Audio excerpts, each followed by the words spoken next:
Hi, this is Jürgen Rasmussen. Welcome to the Provocative Hypnosis Vlog. Hey, listen, anyone who teaches a model should be challenged, should have his model challenged, should have his ideas and his framework challenged. So today I'm lucky. A colleague who happens to be a hypnotherapist and medical doctor and martial artist offered some very good challenges to what I teach, what I call the psychological illusion model. And I think these questions are probably questions that other people may have as well. So I decided to make a video about it and to offer my counter arguments, so to speak. And remember, I may be wrong. Everything I say here, everything I teach, you should test out in your own direct experience. And everything should be open to scrutiny. So the question is essentially, does neuroception make, the premises behind the psychological illusion model flawed? So for those of you who have followed my teachings, you know that when I work with a client, a lot of the work that I do is geared around having a client have a realization that what they're experiencing is a thought construct, is made up. And often in the direction of pointing people into seeing that there is no such thing as a self in there. So here is the question. So I'll read the question and I'll offer some quotes that my colleague used, and I'll go back to the questions. They're good. So he asks, neuroception is entirely outside of conscious awareness, isn't it? So the realization that it's just my imagination, and he also writes here, sorry to trivialize your conception, won't affect the direct neuroception and reading cues from the environment. I am safe, or I am in danger, that occurs on autonomic nervous system level. Will it? Now, he offers some quotations from a book called Polyvagal Exercises for Safety and Connection. So here we go. I'm just going to read something for you. So neuroception launches a cascade of embodied events that become a story. Information travels up autonomic pathways to the brain. There, a story is created to make sense of the experience. The physiological state creates a psychological story.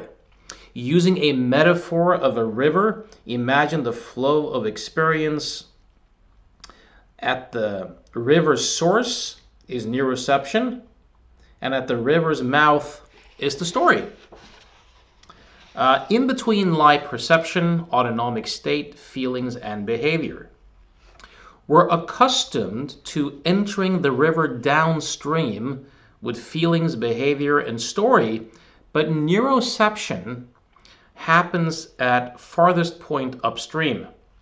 It's when you travel back upstream to consider neuroception that you become aware of how your internal surveillance system begins the sequence of events that eventually lead the way to what you are feeling, acting, and how you are thinking.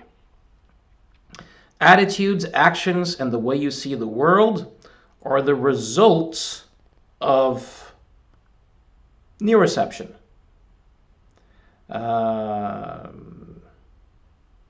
The stories you inhabit begins far away from the thinking brain. So if you listen to those quotes and you then go back to the questions, neuroception happens entirely outside conscious awareness, isn't it? And so the realization that it's just my imagination won't affect the direct neuroception and reading cues from the environment. Am I safe or am I in danger? That occurs on autonomic nervous system level. Now, I've had similar challenges before, especially from kind of astute and educated clients and colleagues who'll say, look, Uh, it's basically physiology, and then feelings, and then kind of the thinking brain. You kind of have the sequence all wrong here. Now, so here's my counter argument, so to speak. I would argue that what we call thinking can also affect neuroception. So let me offer some examples here. And what I'm essentially arguing is that your entire experience is generated by thought. Your entire experience is made up. And that thought is the activity of consciousness that's kind of taking the shape of hearing and seeing and feeling and smelling and tasting. So here's a thought experiment I often use at seminars and sometimes use with clients. Imagine that the time machine is here, and imagine that someone's coming here from an old tribal society from thousands of years ago with a time machine. And let's say that artificial intelligence has developed far enough that you could install a chip into his or her brain so that the person could understand and speak the language that you're speaking. Now, let's say that this person is going to stay with you for a week to explore the modern world, and then you're going to go back to the ancient times to have an experience of that with the time machine afterwards. That'd be quite a trip. So the person shows up, and let's say that the person brings their child, right? The person brings their child as well. And so you kind of ponder, what am I going to do to introduce this person to the modern Western world? And someone suggests to you, remember David Copperfield, the illusionist, the magician from the late 90s and early 2000s? He's in town. I have tickets through work. You can tag along with these ancient folks. You go, great. That's a great idea. Western magic. So you bring along this ancient person with you, and you're generous. You give the person, Coke and popcorn and everything, but you neglect to say anything about a magic show. Now, the trick where the magician seemingly saws the woman in two? Let's say it's this person's child that's seemingly being sawn in two up on the stage by David Copperfield. And let's, for the sake of argument, also argue that your new friend here actually loves his or her child. Now, here's my question for you. How do you think that particular person would likely respond when they see their child being sawed in two by David Copperfield on stage? You could bet that the person would probably act in a very resolute way, probably charge the stage and kill David Copperfield. Or if the person's a pacifist, which I would doubt, probably throw themselves, on the box to sacrifice themselves. Or grab you and go, you psycho, what are you doing? The person might have very strong emotions in terms of rage or fear. If you were to ask that person, what do you feel? You could bet that the feeling response would probably be pretty strong. And if you were to ask the person, where do you think the feelings come from? They'd probably look at you as if you were completely insane and go, from there. My child is being killed. There's this event out there that's impacting me in here, and there's an automatic perception of threat that you're just responding to, right? But then the question becomes, how would you, as a modern person who understands magic, perhaps not well enough to replicate the trick, but how would you respond? Notice that you could have wide variety of responses. You may be excited, you may be fascinated, you may be kind of intellectually just trying to figure out how the trick works. But you would not storm the stage and try to kill David Copperfield. You wouldn't experience rage. You wouldn't experience strong fear. And the question is, what's the difference? Is it that you have a special breathing technique? Is it that you have a different nervous system, or that neuroception per se? The ingredients of your nervous system are any different?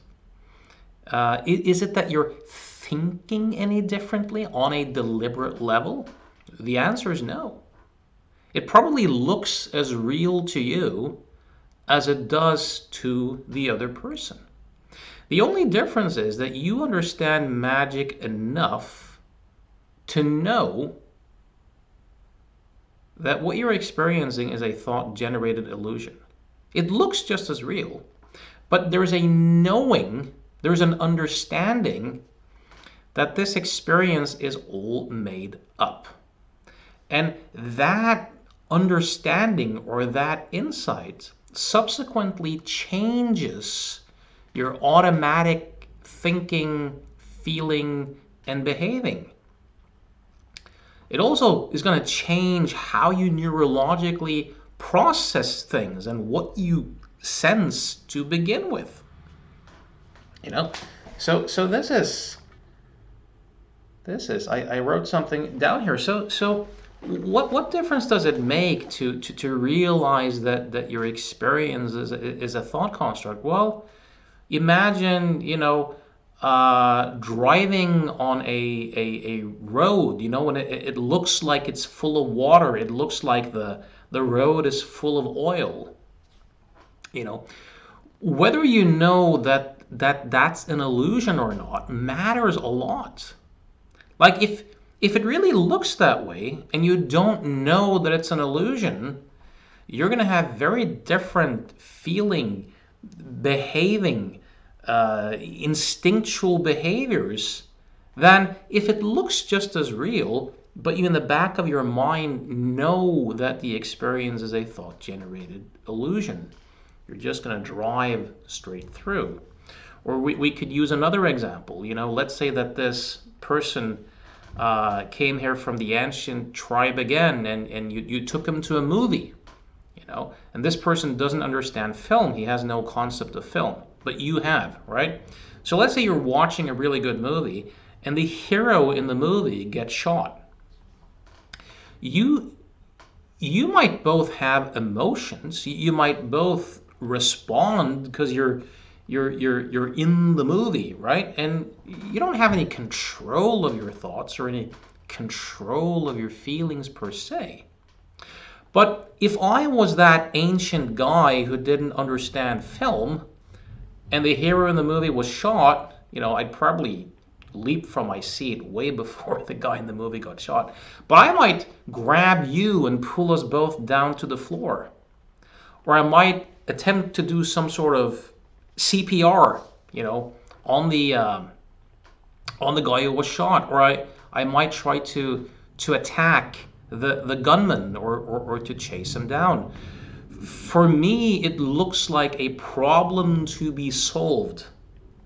And me not understanding film is going to influence what I see, what I feel, and all my automatic thinking. Now, you who understand film, perhaps not at the level of a Steven Spielberg, but enough to know its illusory nature, you're never going to try to solve anything. You're not going to call the paramedics or do CPR or chase down the gunman or panic or pull us both down to the floor so that we avoid getting shot. You're never going to do any of that stuff. It looks to you as well as if someone's being shot, but the knowing of how film works, the deep embodied knowing of it being an illusion, dramatically changes your experience. Because you know that all you see in reality is a screen.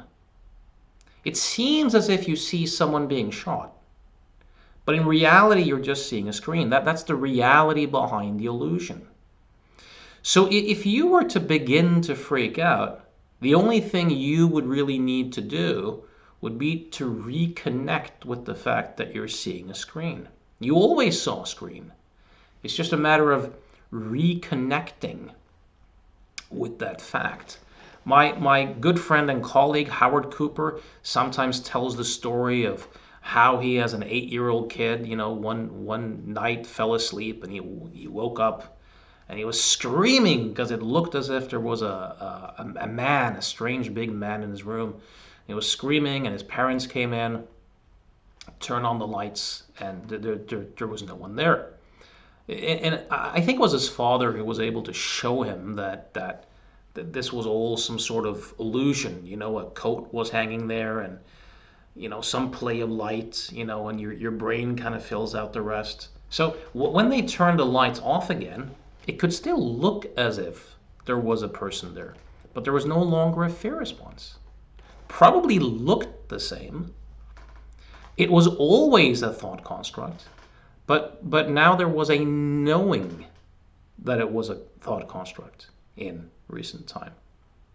So what I try to do with clients could be compared to, and there's an artistry in how you do this through various thought experiments and examples, but imagine having a really bad dream and really responding as if you are the character in the dream, and then suddenly having the ability to lucid dream, suddenly having the realization that this is all a thought, and the character called I in the dream that everything seems to revolve around is itself a thought. Your experience would radically change. Now you might even have fun with the experience to a level that you couldn't previously. Now, here's something interesting to consider, because someone might say, well, let's get back to the magic show. The fact that everyone sees a woman get sawed in two on stage means that there's a reality out there that's objective, that's separate from consciousness. An external reality out there that's perceived. Even though you might grant that it's an appearance in consciousness, the whole thing, I think that idea is worth challenging. And a very good example of this is, so I was in Denmark some time ago, and I had the chance to have this headset on, this virtual reality headset. And when I had it on, with the glasses and everything, I had the experience of being on a roller coaster. And I saw everything, I felt a beating heart and butterflies, and I had the experience, and I kind of lost my balance and everything. And then I asked other people who had the same kind of headset on, and they reported seeing the same stuff and feeling a lot of the same stuff, right? But is that proof that it's really there? Because as soon as we took that particular headset off, it was gone. So if you could grant that a particular virtual reality headset can kind of engineer a reality for you, a psychological illusion, well, what about this headset? What about this headset that you're wearing right now? Is there any reason to think that that's less of a virtual reality headset than the virtual reality headset that you may put on a expo or on a show? Now, if we take a step back too, it's clear that what we call if we use a more conventional form of thinking, right? It's very clear that expectancies or suggestions or hypnotic suggestions can influence our neuroception. So for example, there's a believing is seeing experiment that's been done by David Spiegel and his team at Stanford regarding hypnotic hallucinations, where you give highly hypnotizable folks the suggestion that they're going to see color, project color onto something that's a black and white drawing. And not only do they report seeing color, but the color processing regions in both the hemispheres and their visual cortex lights up in the exact same way that when they ordinarily see color. Now, with the low hypnotizable folks, this does not happen.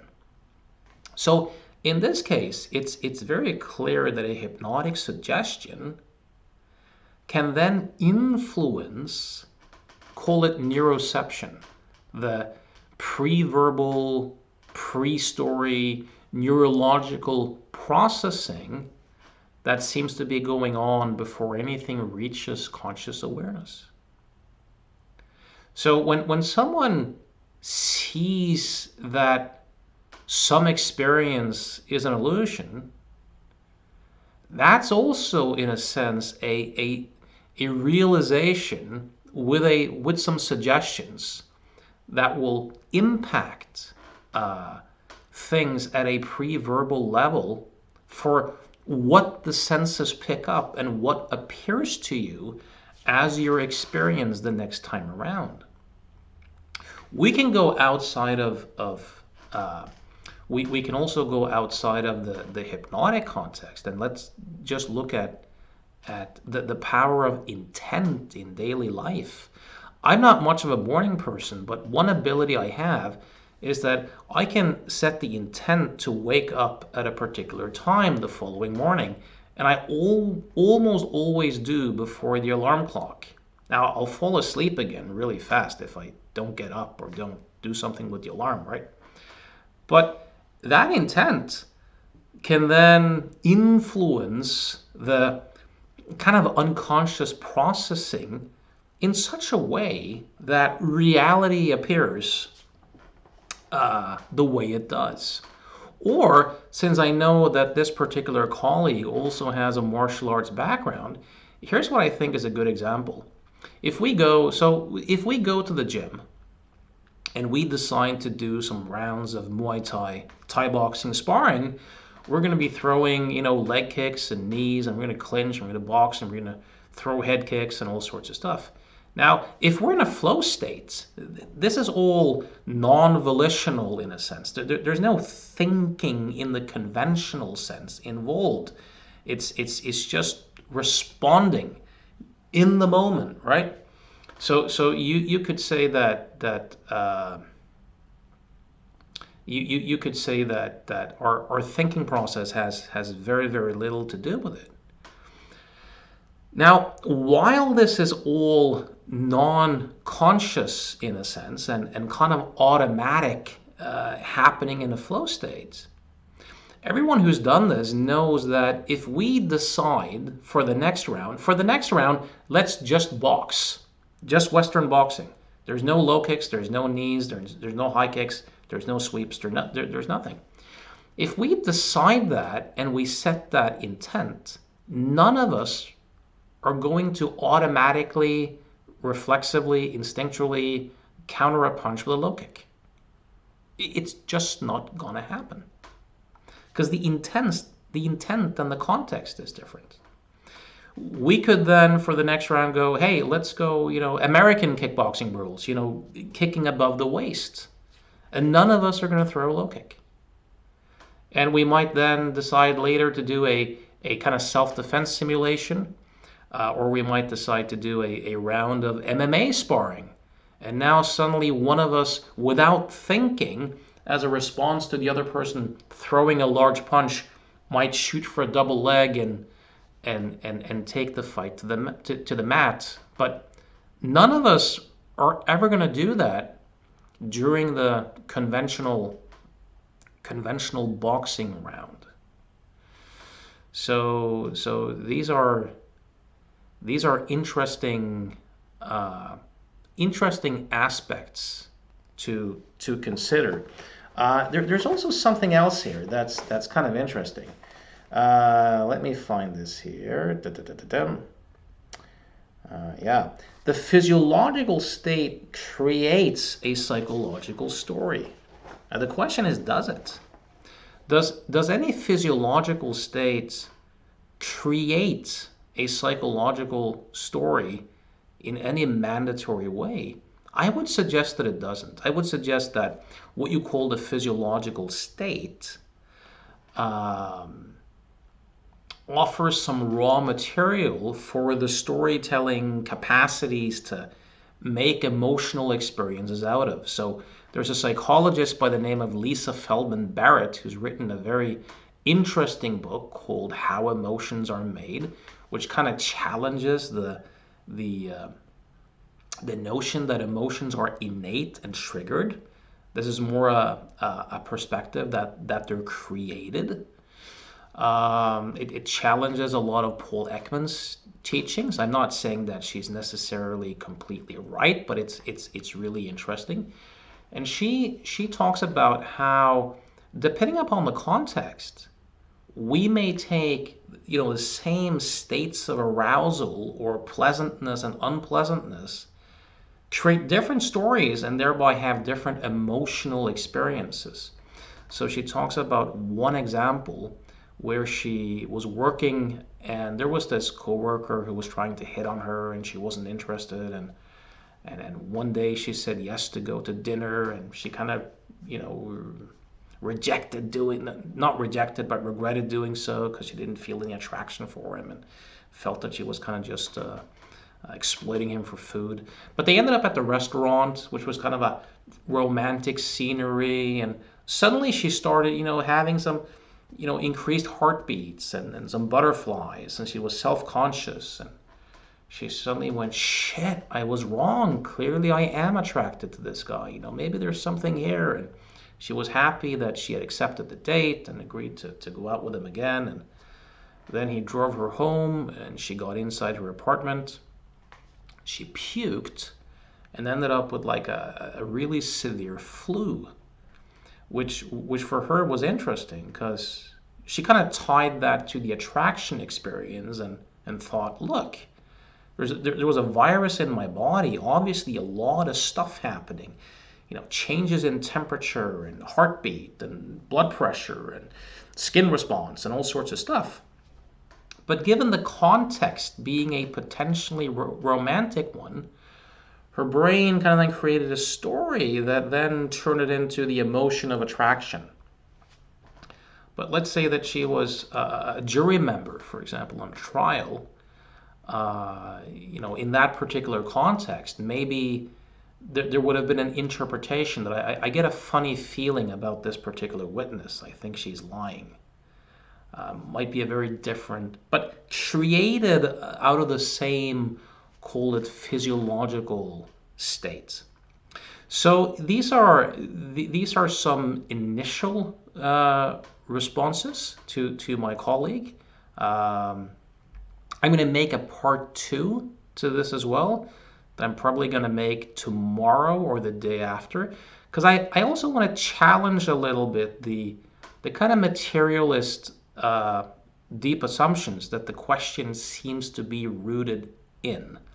So stay tuned for that as well. If you have any challenging questions for me, if you have any challenging questions about my work, the model, any claims I'm making, and you want me to address it, feel free to email me at provocativehypnosis.com. Again, if you're looking for mentoring or to do some change work, you can also reach me at provocativehypnosis.com. Till next time, hope this was useful.